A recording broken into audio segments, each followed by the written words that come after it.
Good morning, Illini. I am Matt Schrock, as always, and welcome back to another Healthy Illini podcast.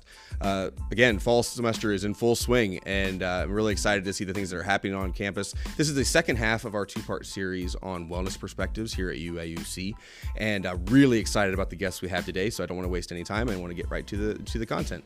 I want to thank both of our guests today. We have two very special guests. I'm really excited to have them here. It's an honor to have them on the show. We're first joined by Chancellor Robert Jones.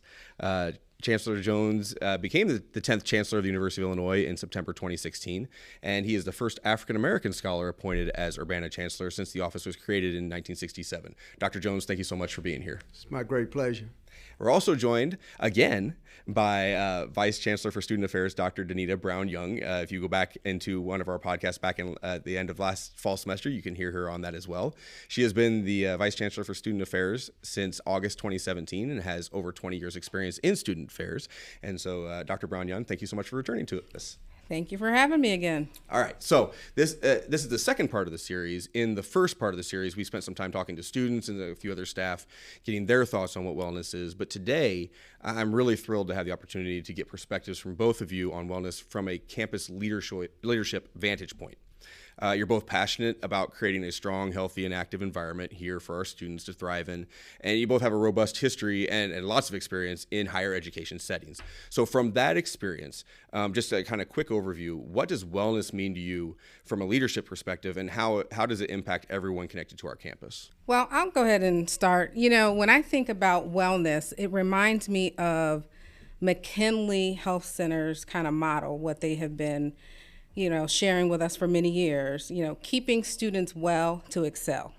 We holistically want to look at a student's, their community, the entire wellness wheel. If you look at that, looking at their sleep patterns, nutrition, looking at housing, finances, their mental health, that complete picture, so that they can thrive and not just survive here on campus. Part of student success is making sure that students are well, that they are thriving, that we're paying attention to all of the aspects that impact their academic success, as well as their personal success and development. And so, thinking about all of that just really makes the complete picture. And then when we're talking about the sense of community and community building, that also helps. And if your environment is not right, we've got housing insecurity and some food insecurity, all of these basic needs that are not, are impacting student success. That's what we're concerned about, because we want our students to be successful and we want them to thrive. Dr. Jones, as the person charged with leading everything on campus, and just like Dr. Brown-Young just mentioned, that being the college experience, often we go to academic first because that's why we exist, but it does branch into so many other categories. From your experience, when someone asks you about the wellness, especially at UIUC, but the wellness of a college student, what immediately comes to mind for you? Well, there are many things that come to mind, and first and foremost, I've always felt very strongly that a significant part of the college experience, particularly for undergraduates, occurs outside of the classroom. The classroom is the environment where we hope to provide the kind of knowledge that's going to sustain them over careers and over life. But what undergirds all of that is what kind of experiences and opportunities are we providing to keep body and soul and mind fully intact by activities that occur outside of the classroom, whether it's extracurricular activities, being a part of a team sport, which we have a lot of, and it even has to do with the copious number, I don't know the exact number, Danita, but it must be a couple of hundreds or more student organizations, so that students can be part of something outside of the formal classroom that gravitates toward their personal interests. I think all of that collectively adds to a greater sense of well-being and a sense of belonging to the university that is absolutely important to student success, to feel like this is an exciting place to be. I can pursue the academic pursuits that I have, but I can also enjoy physical activities and other kinds of activities that really increase my ability to be successful in the classroom. And so I strongly believe that the things that have happened in this whole wellness space in terms of exercise, but in also sense of belonging to an organization, and the whole nutritional piece of it becomes critically important as well. And I can tell you I'm very proud of the job that we do in terms of our dining services and the options that we provide on campus for healthy selection of foods to choose from, and that we are systematically trying to address the issue of food insecurity, which is kind of surprising in many ways to have to admit. Danita and I had this conversation many times about how surprised I am that notwithstanding all the resources we have and all of our efforts to try to provide an amazing wraparound service for students, one of the things we continue to struggle with and we have to ramp up our efforts is addressing the issue of food insecurity. And just as an aside, a number of the things that you've mentioned, we have also addressed in Healthy Illini. We have a podcast on food insecurity. We have a podcast on dining here on campus. We have nutrition and all the parts of the wellness wheel. And so if you're listening to this and you're like, man, that's true, I want to hear more about that, you can go back through our library on it, whatever platform you're listening on, and you can find those previous episodes. So I encourage you to do that. But coming back to what we were talking about here, I really appreciate what you're saying about the idea of community, how important it is. And one of the things that I know that student affairs especially, but the campus also is trying to do is make that connection between community of the students of the campus, but also the community at large, and then also globally, how even as a student here, how you connect with all those things. Is that something that was that kind of came out organically, or was that something you intended to, we're going to look at it this way, and we're going to focus on that global impact that this campus has right now and in the future? Well, from my perspective, it's not happenstance, it's very much intentional. You know, we want our students to have a well-rounded set of experiences here, so it encompasses all the things that are absolutely critically important to their educational experience and their health and well-being. So it's very much intentional, and it is something that we care greatly about, and we know firsthand from having to deal with many of the challenges that our students faced during this whole COVID-19 pandemic have been challenges that have dealt with the sense of isolation, the sense of having to deal with something that there's no playbook to inform you how you're supposed to handle it. And I can tell you one of the biggest entities that had an impact from COVID-19 was the work and the activities and the programming that goes on in student affairs was one of the things that was very much disrupted. And we had to try to find all kind of creative ways to create that in a safe environment. Because I want to just emphasize that one of the things we were pretty clear about during this pandemic, the health and safety of our students was first and foremost. And that was not only just their physical health in terms of trying to protect them from COVID-19, but the emotional, psychological impact that I had on our students was something that we tried to mitigate to the best of our ability. And I think when you look back at it, and as we continue to wrestle with this pandemic, we're trying to act as if we're in the endemic stage, but COVID just will not let completely go. But I think we've come a long way, and you can just tell that I think the mental attitude of our students as you see them walking around campus this academic year was much improved last year, but you can tell their whole mental attitude is much improved, and I think they're excited about moving forward as we try to navigate the rest of this pandemic.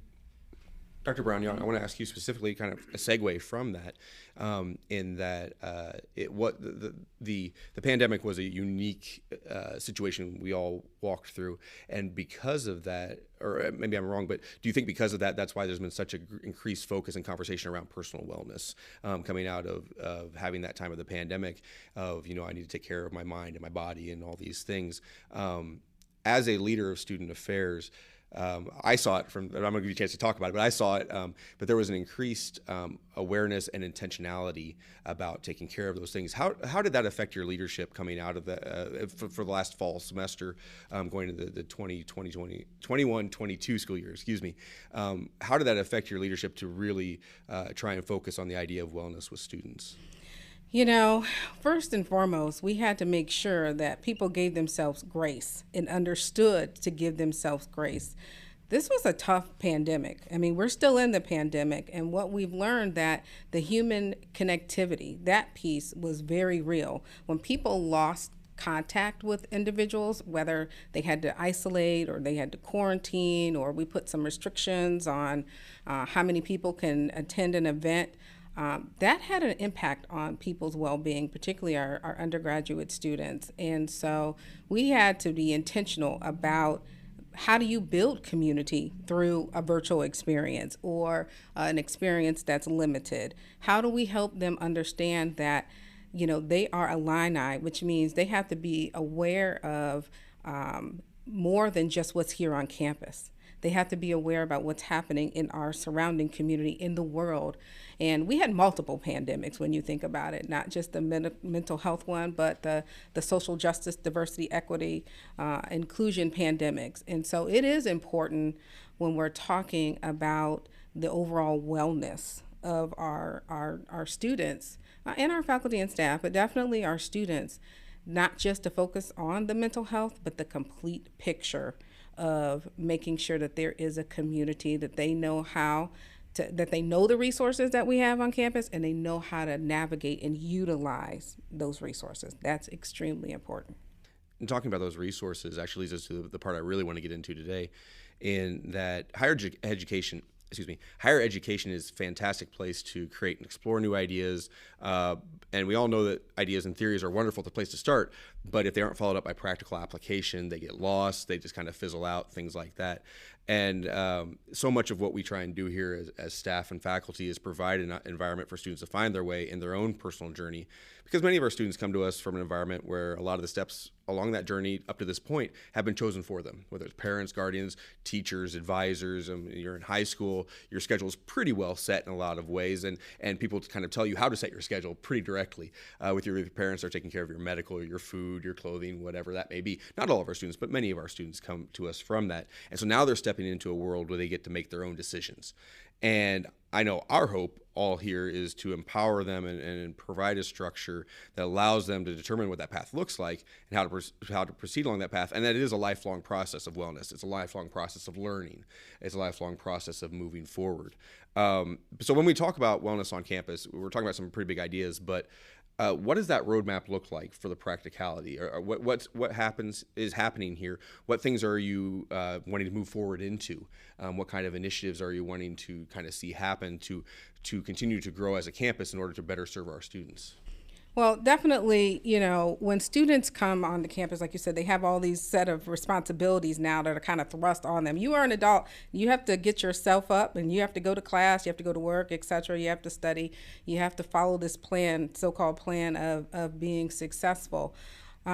We do have this community of care that we are trying to establish here. That means it is a holistic approach, but we have to teach our students how to be responsible, how to become adults, and the decisions that they make on a daily basis could have a lifelong impact on them. So when we're talking about their nutrition or their sleep patterns, you know, if they're not taking care of themselves now, they might get have some problems down the road as they get older. And we certainly don't want them to do that. We want them to make healthy, wise decisions now, and we want to give them the education and the tools to do so. But like I said, we do have this community of care where we have all of our faculty and our staff, other students that are here to help guide them. It's just about knowing how to ask the questions and not being afraid to ask the questions. I know a lot of people, particularly our students, they don't want to ask questions because they don't want to seem that they're, you know, dumb, or this question is stupid, which I hate using that word. I don't like using that word, but this is how our students have reported. They don't want to ask for help. But a closed mouth does not get fed. So students have to ask the question.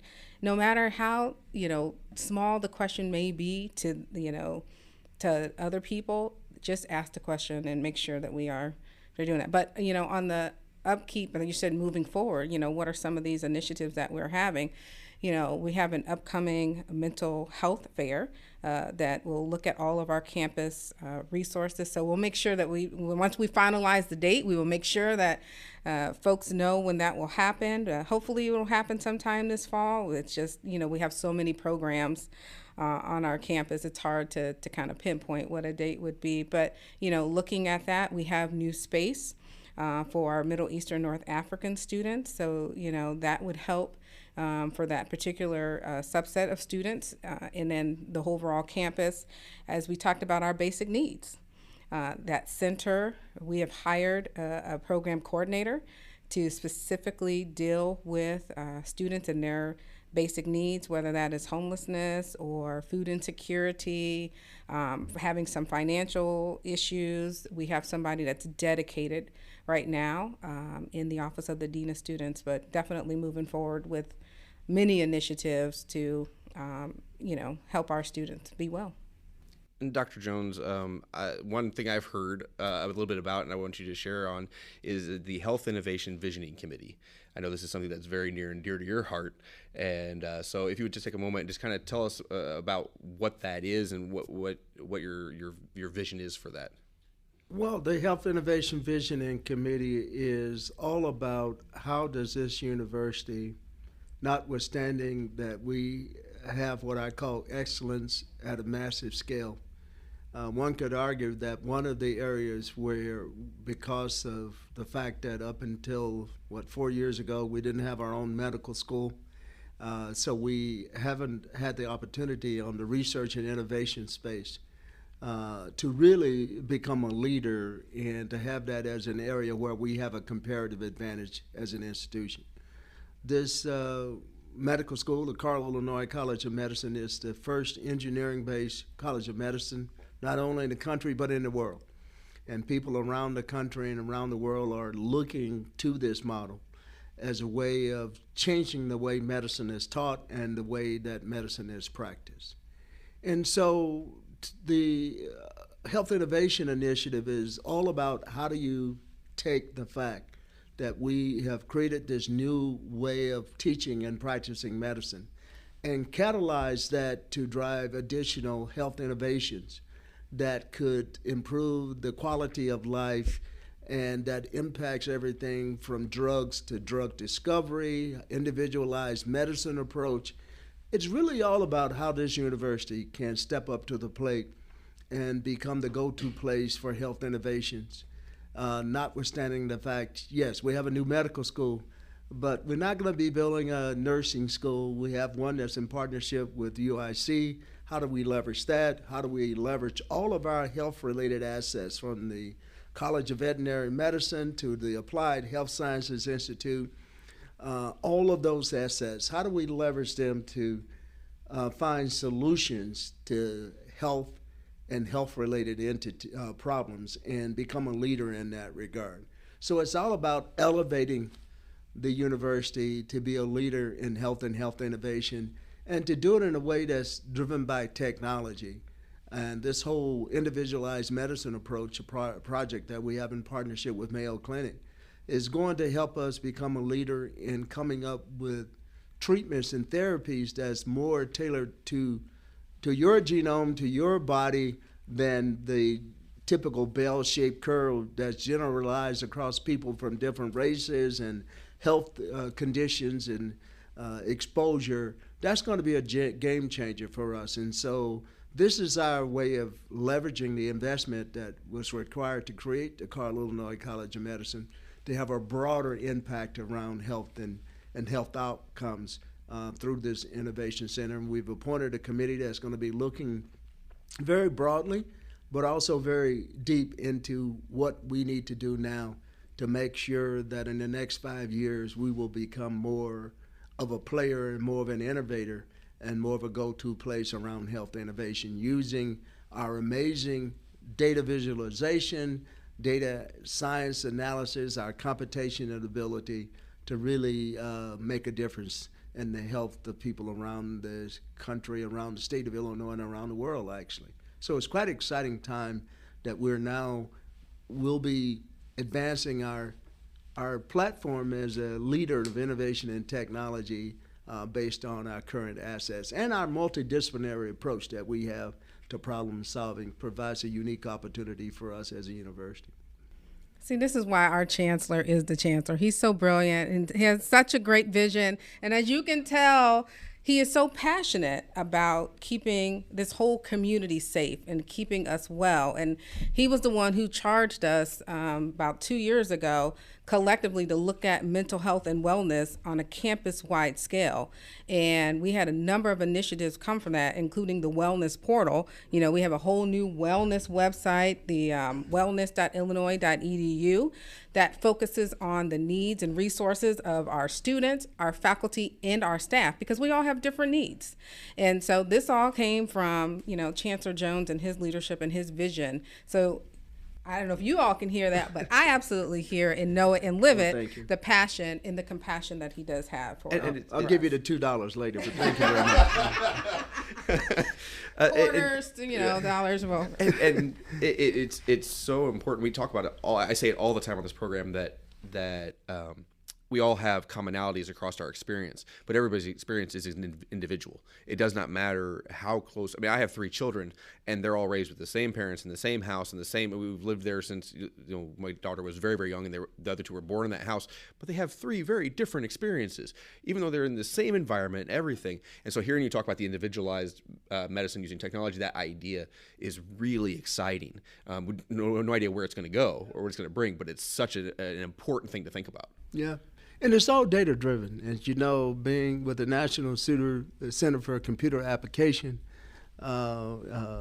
is one of the great assets that we have. We have some of the most amazing visualization capability on this campus. And how do you bring all that to bear on a different approach to finding solutions? It's not your old approach of just by drug therapies, as we're really a driver in terms of gene therapies through the Interdisciplinary Genomic Institute is helping us think differently about that. Dr. Marty Burke, who was a leader in helping us to step up to the plate and innovate around, again, how do you keep the community safe? That's what the saliva test was all about. It was about how to use the assets of this university to create one of the most amazing COVID-19 based tests in the world. And it really did save lives and keep this university safe, more so than any other place that I know of, not only in the country but in the world. So it is all about health and safety and welfare of the community, and how do we think differently about the university stepping up and being more of a leader around health innovation that's going to really save lives and find curative diseases, and a lot of it's going to help us avoid diseases. Everybody talks about the cure, but the most important piece of the capacity we have is around the healthy lifestyles that leads to avoidance of a number of chronic diseases that could really threaten one's livelihood or one's longevity, and provide the ability to have long and healthy and productive lives. And this innovation, this opportunity will branch into all areas of wellness as well, as because there is a concerted effort that it is involving all aspects of the body and how they all interact, and it all impacts everything. Just like students here, we talk about academics, but we talk about your sleeping situation or your food situation impacts your academics. It all is tied together. So this is going to be an opportunity to start here in a small point and then see it just branch out infinitely. Absolutely. It's quite exciting for us, yeah. Well, I appreciate it. Seems like the time flew, and we could talk about this for hours upon hours upon hours. Yes. But you're both very busy, and I don't want to take up too much of your time. But thank you so much for your leadership, for your passion, for your willingness to advocate for the students on this campus, to advocate for education and wellness and just knowledge in general. So thank you for that, first of all. I appreciate that. But also, thank you so much for being on here today, for coming and speaking with me on the Healthy Illini. We really appreciate it. Thank you. Thank A you. great honor. It's always a pleasure. Wellness is a topic that's being talked about on campus everywhere. It's an important issue. It's an important focus. It's something we are very passionate about here at Healthy Illini, at McKinley, but also, as you can see, from the top of the leadership all the way down, that wellness is something that we're very focused on. And there are things coming, there are innovations coming, there are opportunities coming. And so if you have any questions about any of these and you're listening, you're curious, give us a call at Healthy Illini, call us at McKinley, contact Student Affairs. We will have the resources in the bio as always. So follow up, because we want to be involved and we want to help you find who you're supposed to be. We want to help you move forward, and we want to put you in the best position you can to succeed. Thank you for joining us today. You're on a personal journey no matter where you are in it. You are important and you matter. Your health and wellness are important and matter, and we are here to keep you well to excel. So go have a great week, Illini. Let us know how you're doing, and we'll catch you next time on Healthy Illini.